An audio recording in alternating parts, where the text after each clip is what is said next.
Agora mais uma edição daquele nosso live do blog Laguna Olímpico, né? Hoje a gente vai tentar fazer uma versão mais enxuta, né? 20 minutos mais ou menos, não mais do que isso. E a intenção é sempre aquela que a gente já conversou semana passada. Uh, Trocar ideias, discutir os principais temas que agitaram o esporte olímpico durante a semana, né? E respondendo as perguntas que vierem de vocês, medida do possível, né? Já estou deixando aqui na caixinha de comentários aqui embaixo, alguns dos links que são daqueles temas que eu acho que são os mais relevantes, podemos comentar durante esse papo, né? E queria começar com um assunto que acabou bombando, né?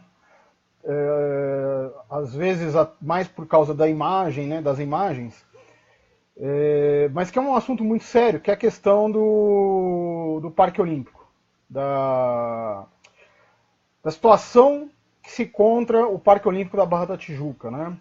O jornal Globo já tinha feito uma reportagem na sexta-feira, se não me engano, ou no sábado, me desculpem se eu estiver com a data errada, e o Jornal Nacional soltou uma reportagem na edição de sábado. Eu não tinha visto ao vivo, e depois fui ver nos links que compartilharam em redes sociais, o estado em que se encontra o Parque Olímpico da Barra. O Parque Olímpico está fechado desde o final da Paralimpíada, foi aberto apenas para a realização de um show de sertanejo universitário, se eu não me engano. Enfim, as imagens são muito fortes, né? No link que eu coloquei dá para ver algumas fotos, né, que eu fiz reproduzido da reportagem. É bem triste o que acontece lá no Parque Olímpico da Barra. Agora, ninguém pode dizer também que não era previsível, né? Existem, assim, até algumas versões, algumas pessoas que acham que houve uma certa forçada de barra na matéria. O meu amigo, o Alexandre Pucieldi, o coach, né, o comentarista de natação do Sport TV, ele mora em frente ao parque, ele visitou lá no final de semana e até ele contesta, por exemplo, a imagem que é a mais, talvez seja uma das mais fortes, que é a imagem daquele poço de água onde estava colocada a piscina de aquecimento do lado do centro aquático. Que ele disse que aquilo não é uma piscina, aquilo é um buraco que não foi tapado. Realmente, aquilo não é a piscina que foi usada pelo Michael Phelps, pelos diversos nadadores antes de competirem. Mas é um buraco que está aberto que não foi tapado. Né? Isso é uma amostra do descaso. Mas são inúmeros exemplos. A cena com várias cadeiras largadas ao sol, tomando chuva, aquilo custou dinheiro, né? Os ginásios fechados, a Arena do Futuro, onde foi realizado o handball na Olimpíada, aquele local seria utilizado para escolas, né? Escolas municipais ou estaduais, agora não me lembro agora no momento. E nada foi feito, né? Alguém pode argumentar, mas o Parque de Londres também demorou não sei quanto tempo para ficar aberto, para ficar liberado. Bom, eu acho assim, Londres tem os seus problemas, cada um com os seus problemas. Nós estamos falando da nossa realidade, né? O Brasil não é um país que pode se dar ao luxo de desperdiçar tantos equipamentos novos como existem lá, né? Tem o velódromo, as 3 arenas cariocas, a própria área toda do parque, do entorno do parque, aquilo é muito grande, né? O meu ponto principal, que eu acho que é a coisa que mais me pega, mais me incomoda, é a questão que eles tiveram 7 anos para preparar isso. Foram 7 anos em que as pessoas dos mais variados órgãos de governo tinham que sentar e pensar no pós-Olimpíada. Isso era obrigação. Ninguém tá querendo aqui que, a partir do final da Paralimpíada, no mês seguinte, eu tivesse uma agenda de eventos. Não é isso. Mas, pessoal, o 1º de janeiro já foi. Já estamos no segundo mês de 2017. Agora que o governo federal, agora que o Ministério do Esporte assumiu o controle do Parque Olímpico e diz que vai organizar uma agenda de eventos, de competições, para que as coisas rolem. Ah, para com isso, né? É brincadeira. É uma vergonha. É uma vergonha. Isso não poderia ter esperado tanto tempo. Em termos de imagem, fica muito ruim. A Olimpíada deixou um legado de imagem para o Brasil na época muito legal. Quem vivenciou aquela experiência sabe do que eu estou dizendo. Só que no final aconteceu o que muita gente previa. E muita gente dizia, era taxado de antipatriota, de chato. Ou seja, deu no que deu. Né? Mas o link está aí em cima. Se vocês quiserem ver mais detalhes, por favor, prestigiem, cliquem lá no blog. Já dá um alô para os amigos aqui que já aparecem por aqui, dando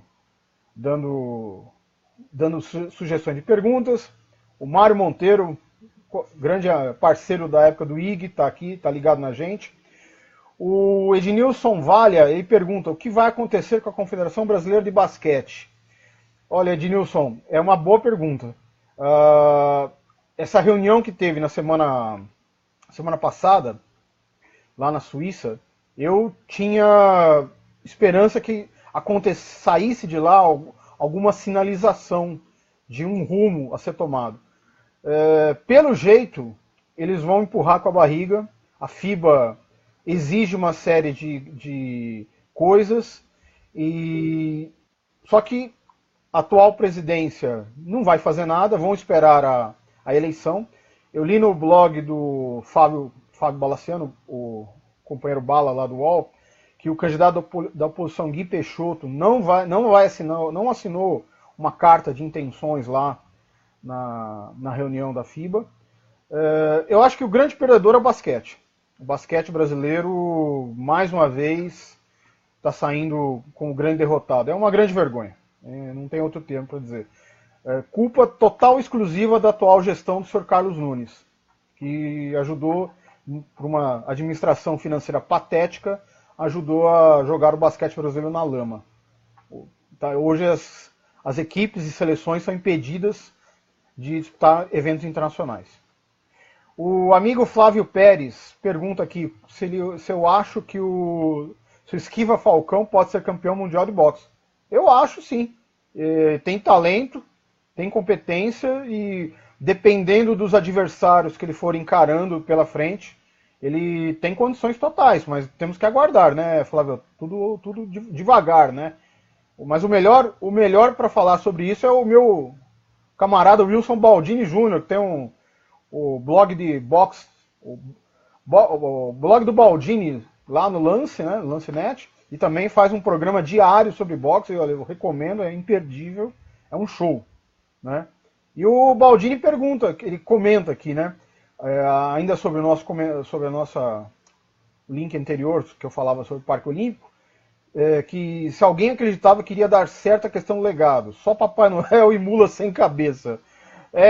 Baldo, é coisa... Eu acho que a gente acreditava, talvez com o pé atrás, né? Mas sempre ficando ciente que poderia dar errado, né? Porque a gente conhece os governantes que temos. Um abraço também para o Joaquim Alessi, meu ex-chefe no Diário Popular. O Gustavo Longo, que acompanha, é o melhor cara para acompanhar esportes na neve. Esportes olímpicos de neve é com o Gustavo Longo. Recomendo que sigam ele. Tá dando um abraço aqui. O Adalberto Leister Filho, Adalba, ele comenta aqui que se não conseguem nem fazer o Maracanã dar lucro com o Flamengo, Fluminense, Vasco, Botafogo, imagine o Parque Olímpico. É verdade, Adalba. Só que eu acho que falta faltou competência para prever o que iria acontecer após a Rio 16. Né? Não se pensou. Como muitas obras estavam atrasadas, o COIS chegou apertando o calo do comitê organizador, a única preocupação foi terminar as arenas. Ninguém se preocupou com o legado. Ninguém se preocupou com o que faria após a Olimpíada. E o resultado está aí. A Amanda Romanelli, também parceira, trabalhou no Estadão, hoje está na assessoria do BMF, do Arthur Zanetti. Ela pergunta, ela fala, né? Sem contar do velódromo do PAN que foi Paraná. Bem lembrado, Amanda. Aquilo foi outra vergonha e dá para ter uma ideia de como são as coisas nos meandros do esporte brasileiro. Só rapidinho para não me estender muito. O velódromo do PAN foi construído, usou-se madeira siberiana, tratada na Holanda, gastou-se 14 milhões na época para construir o velódromo. Durante um tempo ficou sem uso, aí virou um local para centro de treinamento da ginástica. A ginástica artística usava o velódromo, as instalações do meio do velódromo, né, para centro de treinamento.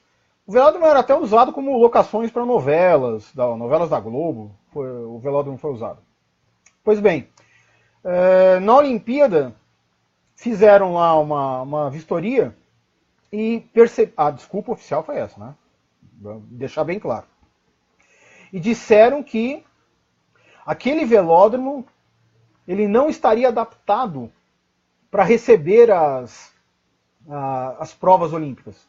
Porque a inclinação da pista não era adequada para o nível de velocidade que os ciclistas de primeiro escalão alcançam. Então, e também teria a questão de um ponto cego, duas pilastras que ficavam sustentando a cobertura, atrapalhariam a visão de uma parte da arquibancada. Mas, veja bem, construíram um velódromo que não era adequado para ciclistas de alto nível. Resultado, teve que se fazer um novo velódromo. O custo total superou 138 milhões. É um absurdo. A madeira desse velódromo do PAN está lá apodrecendo lá no Paraná. Ninguém está usando essa madeira, né? Enfim, é uma vergonha. É uma vergonha. Um outro ponto que eu queria abordar antes de partir para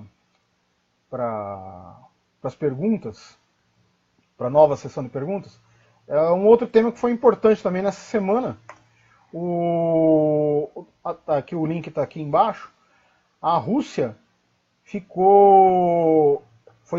passou por a Federação Internacional de Atletismo, a IAAF, reuniu-se essa semana, conselho da IAAF, e foi decidido que a Rússia não poderá participar do Mundial de Atletismo até que ela seja aceita pela WADA. O WADA é a Agência Mundial Antidoping. A Rússia, como muita gente que acompanha o esporte olímpico sabe, foi alijada do atletismo olímpico por conta daquele esquema desvendado de doping, possivelmente patrocinado pelo governo, não comprovado, mas possivelmente, tudo indica. E outras modalidades também, esportes de neve, levantamento de peso, enfim, diversas modalidades. No caso do atletismo, a situação foi mais séria e eles foram suspensos da Olimpíada. Para o Mundial agora, a IAAF decidiu que a Rússia não entra, só se voltar a fazer parte da WADA. Mundial, agora vamos às datas. Mundial de Atletismo é em agosto, em Londres. A WADA faz 2 janelas para aceitar novos países como membros dela. Uma em maio, a outra em novembro. Em maio, com certeza, isso não vai acontecer, por conta dos diversos problemas que a entidade tem, o controle de dopagem na Rússia vem passando, né? Se for novembro, já não adianta também, porque o Mundial já foi. Enfim, é mais um caso que mostra que o problema do doping na Rússia é sério demais. Voltando aqui a responder aos amigos, o Elias Brown me pergunta se eu acho que o jiu-jitsu deveria ser esporte olímpico. Elias, eu acho que seria complicado colocar mais um esporte de luta no programa esportivo dos Jogos. Lembrando que agora, para Tóquio, entrou o Karatê também. Então já temos boxe, taekwondo, o wrestling, que é a atual denominação das lutas, né, luta olímpica, luta greco-romana, e temos o Karatê. Eu acho complicado abrir espaço para mais uma luta. Teria que sair alguém para entrar o jiu-jitsu. Dependeria de um jogo político aí das entidades, né, lá dentro do COI. O Mário Monteiro me pergunta qual é a perspectiva do vôlei brasileiro com o Renan e se já era o momento do Bernardinho abandonar a seleção. Eu acho que tudo na vida, Mário, tem um limite, e o Bernardinho, eu acho que conquistou tudo que poderia conquistar pelo vôlei brasileiro. Ele deve ter tido motivos pessoais, ele teve que tratar um câncer, questão de 2 anos, quer dizer, ele deve estar cansado, né? Ele é um cara muito intenso, então eu acho que ele não sentia mais condições físicas até para continuar. Mas ele vai continuar dando um suporte para o Renan. Eu acho que o Renan vai apanhar um pouco no começo. 8 anos sem dirigir uma equipe acaba pesando. O Milton Alves, também companheiro da velha guarda do jornalismo, ele pergunta aqui, essa história do legado é história para país sério, que realmente não somos, estamos bem longe de ser. Concordo com você, Milton. Só que eu acho que se alguém topou fazer a aventura olímpica, tinha que fazer isso também. Tinha que ter pensado nessa questão do legado. Era uma obrigação. O Vinícius de Oliveira também pergunta aqui se eu sei dos planos do uso do Centro Paralímpico. Vinícius, até onde eu sei, o Centro Paralímpico tem planos para ser bem utilizado aqui em São Paulo, né? Porque a gestão é feita por eles, pelo Comitê Paralímpico, né? E ele tem planos para ser usado até para modalidades olímpicas, né? Quem não conhece, o Centro Paralímpico está localizado ali do lado da Imigrantes, é um local belíssimo, e se tiver uma boa gestão, realmente esse é um grande legado que temos, né? O Jorge Alonso, foi meu chefe no diário, pergunta aqui, qual foi o rombo financeiro da Rio 2016? Jorge, o rombo, tamanho de prejuízo, ainda não... Tem um custo, né? O custo total da Olimpíada é perto de 40 bilhões de reais. Acho que é 38, 39 bilhões. As atualizações não saíram ainda. Eles ainda não fecharam totalmente as contas. Nem sei quando vão fechar. Não sei ainda quanto a gente pode falar de prejuízo. Isso eu acho que ainda vai demorar um pouco para se apurar, né? O Menon Luiz Augusto Simon, ele me pergunta aqui que a Larissa Férias, imagino que seja uma judoca cubana, né, categoria 48 quilos, ela estreia no GP de Paris, se tem chance de substituir a Sara Menezes. Eu acho que a categoria está aberta agora, né, Menon? Era até um outro tema que eu iria falar. Sem a Sara, acho que outras judocas vão poder brigar pelo protagonismo da categoria. Eu acho que a Larissa tem condições, sim, né? E sobre, ainda pegando esse gancho do Menon, outro tema que a gente abordou lá no blog, lá, nosso blog Laguna Olímpico, lá no Lancenet, peço também aos amigos que prestigiem, sobre essa situação que agora o judô brasileiro tem, uma situação até inusitada. Temos 2 grandes campeãs na mesma categoria. A Sara, que ela passou dos 40, subiu de categoria, está nos 52 quilos, e ela terá como principal rival aqui no Brasil a Érica Miranda, que há pelo menos 5 anos domina a categoria, né?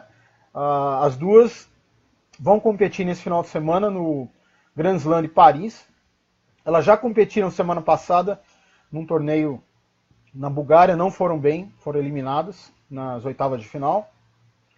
Eu acho que a Erika sai com uma pequena vantagem por já estar adaptada à categoria. A própria Sara, ela disse que ainda tem que aprender muito sobre essa categoria, né? Então eu acredito que a Erika, no plano interno, ela tem uma certa vantagem.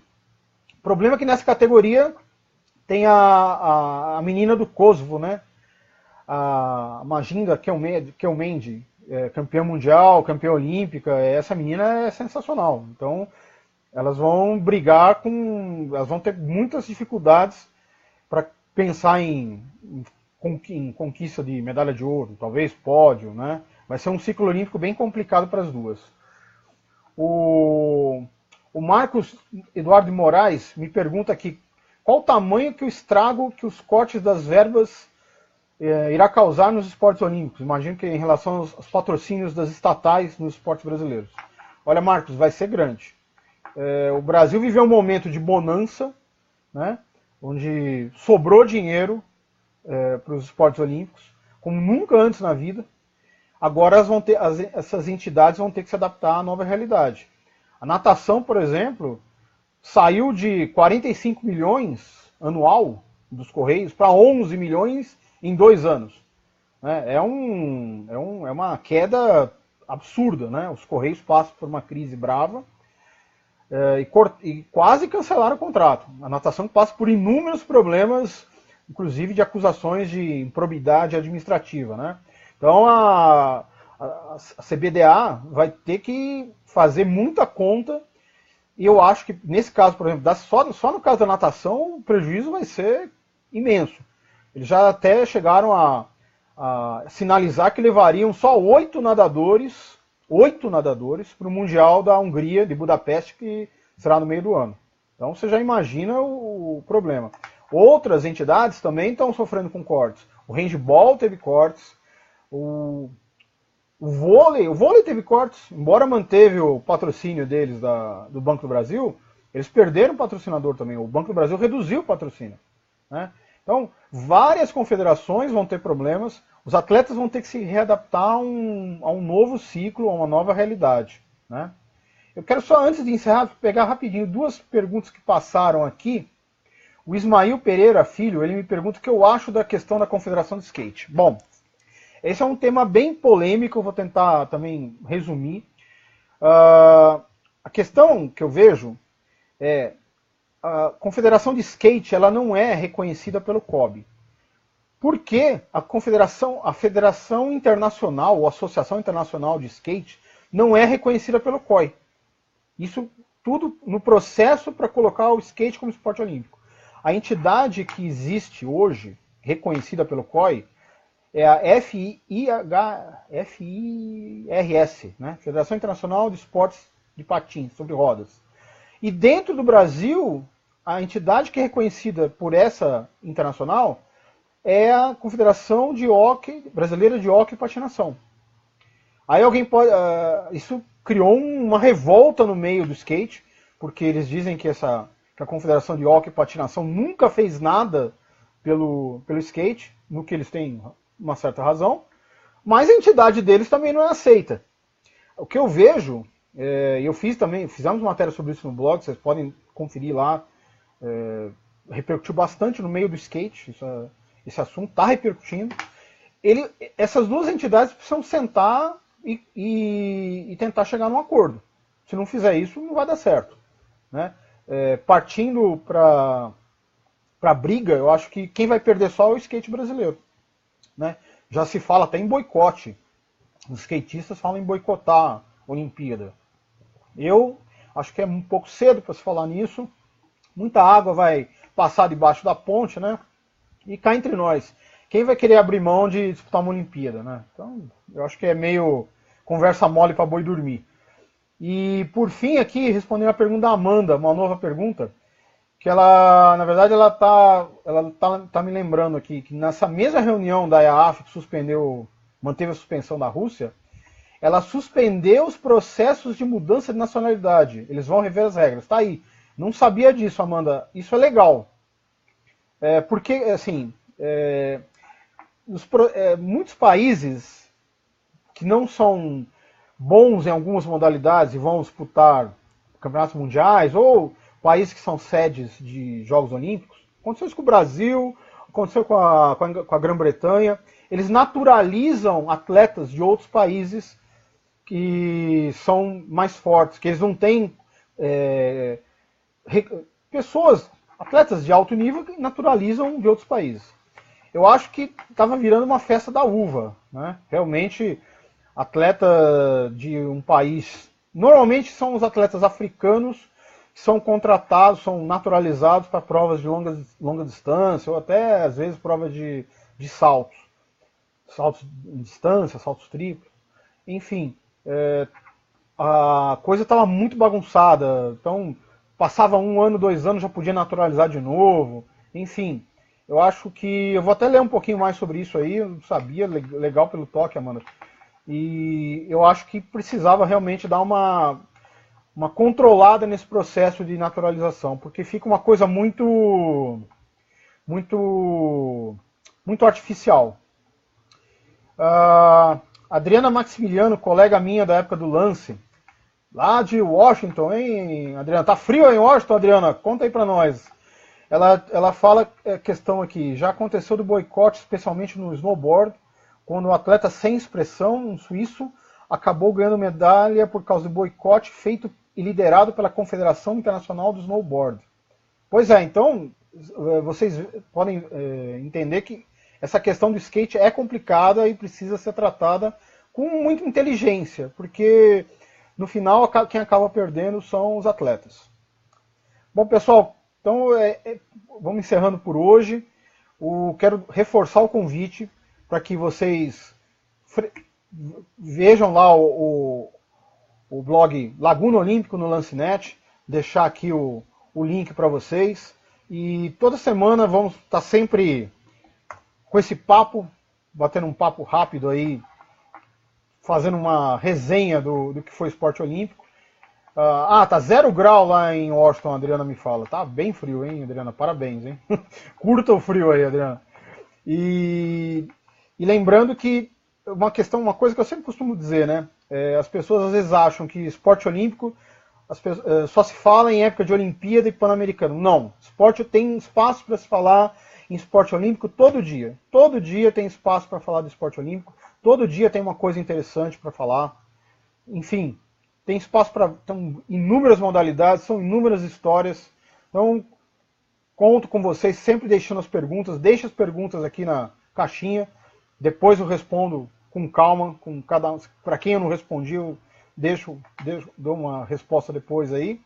Valeu pela audiência, pessoal, e eu conto com vocês até a próxima semana. Um abraço, até mais.